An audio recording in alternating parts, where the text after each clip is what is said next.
you got to bring that off their ego. And, you know, for me, trying to go out there and play with that emotion on my sleeve that I feel like I'm at my best, and just trying to, you know, be the best me out there.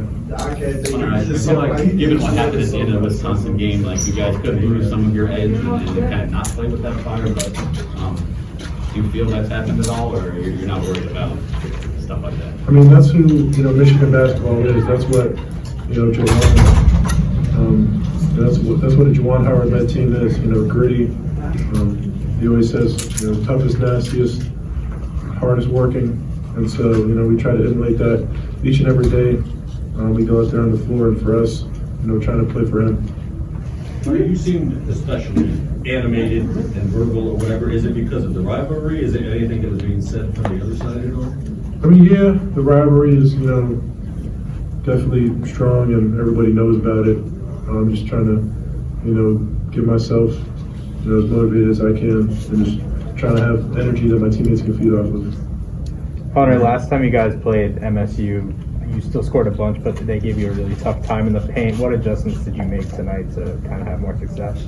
I was going over it with C. Hunt, Chris Hunt, and you know, just talking about, you know, trying to do different things to get them off guard and not just, you know, like have their feet just planted in the ground. You know, it's hard for anybody to go against that. So just trying to, you know, work for deeper position. That's a big thing that him and Juwan talked about. Did you feel like you were getting under their skin a little bit? I mean, it seemed like Tom was kind of going to the refs and saying, hey, this guy, I mean, take me through just the emotion of that, and did you feel like you were effective in that way? Yeah, I did. I remember after the game at Michigan State, Coach Izzo had a lot, you know, to say to me, a lot of good things. After this game, he didn't say anything, so he got a little upset, but, you know, I don't know. I don't take it personally. What kind of things were you saying? What was I saying? What kind? Can you repeat any of the things that you were saying to them? It looked like you were saying you're too short and I'm man, freshman Hunter would have said, no. Sophomore Hunter's mature. No, I wasn't going to say.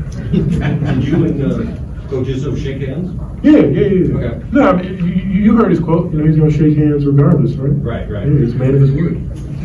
Hunter, this team has been so up and down all season. Do you feel like finally maybe you guys can get on a roll and play something like that every night? Shoot, man, I hope so.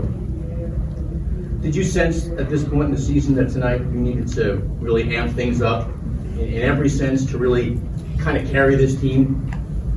I mean, you know, like it's starting to get close to, you know, not having many opportunities to, you know, kind of amp up and get ready, you know, for the end of the season. And so I'm just trying to get as many or as much momentum as we can is very, very helpful at this time of the year.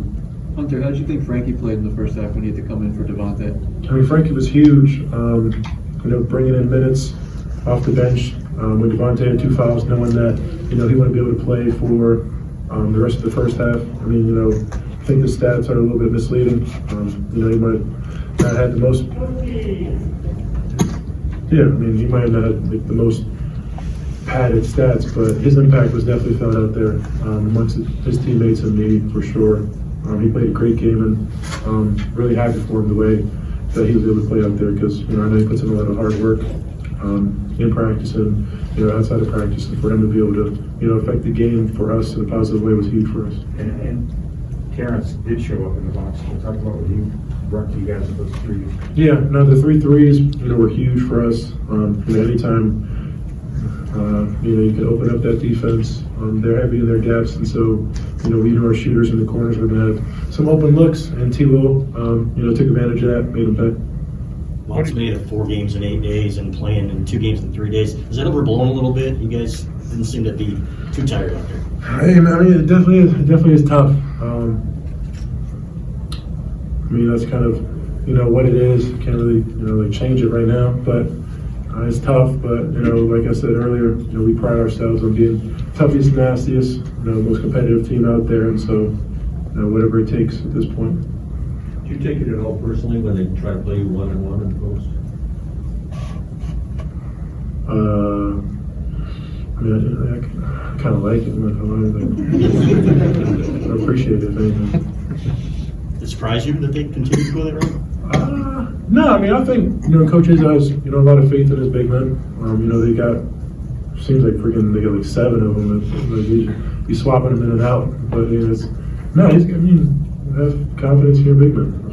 Juwan has confidence in us and take our people one-on-one, and so, I respect it. What have you seen from Caleb the last 3 games? And as a former freshman who started every game, are you seeing a different comfort level for him? Yeah, I mean, I think people, kind of get, a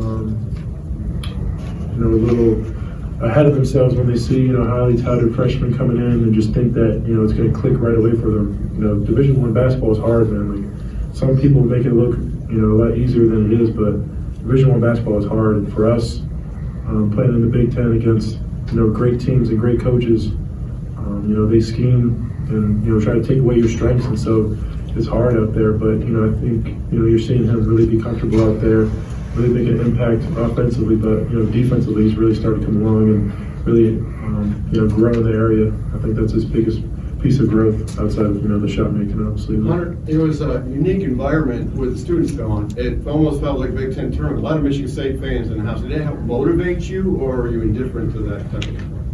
Yeah, I mean, you definitely see, like the green color in the gym, but I mean, it is like spring break, so you can't really fault people, especially Michigan. A lot of Michigan people want to go to, the warm weather, and I don't blame them.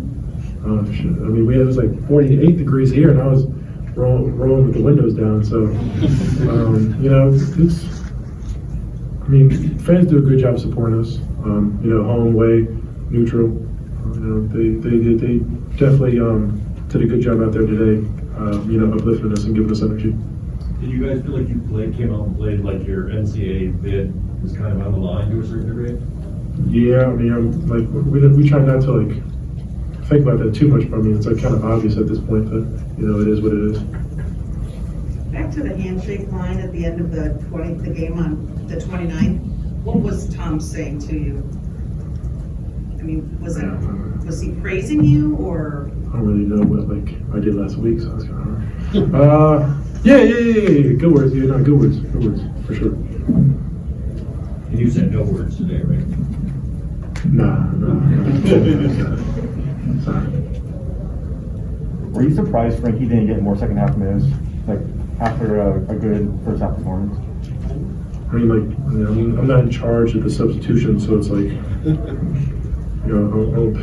I'll be out there clocking everybody's minutes and stuff like that. I mean, I don't know. I feel like DJ played really good in the second half. Leading the floor for us. For him to be able to get on the floor, you have to take somebody off the floor, and sometimes it's just hard to take your senior point guard off the floor. But Frankie was definitely, the way he played in the first half, definitely deserving of that. And so, Phil wanted to go with Frankie. He could have went with Frankie, but he went with DJ, and I feel like it worked out. You guys able to FaceTime your coach or anything? Do you want it? Locker room afterwards or anything? I'll probably text him after this. I mean, I went and saw him today at his house, and it was fun to see him. It's been a while since I saw him, so it was good to go over there and see him. What did he have to say? He gave me some tips and some things, to look for. But we were just kind of talking about how we've been and stuff like that. That's really, what the main reason was to go over there to see him, was just talk about how he's doing. I know he's going a little crazy in the house and stuff like that. Not being able to see his guys because he loves us so much, and we love him, so it's hard for him not to be around us. Did his pep talk have anything to do with the animation and intensity? No. I mean, no. He's not like a he's not. He doesn't promote it, but he doesn't not promote it either. He lets me do me out there. You said you guys aren't necessarily thinking about the NCAA tournament, but the reality of what has happened within the the end of the regular season without your coach. What does a win today do to you guys with what you do have on the line? I mean, hopefully they can stop putting us in the bubble. Hopefully, we can cement ourselves and not be, as nervous come Selection Sunday. But I mean, we're just taking it one game at a time, just trying to, improve 1% each day and trying to, become better and better. That's really the mindset. Can't wait for a big guy to come back.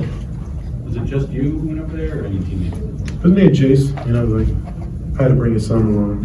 Like, try to make it as awkward, but, you know, it was fun. One more question. Where did you visit him? At his house. One more question. I don't have to. No, all set? All right, thank you. Thank you, Thanks, guys. Hunter.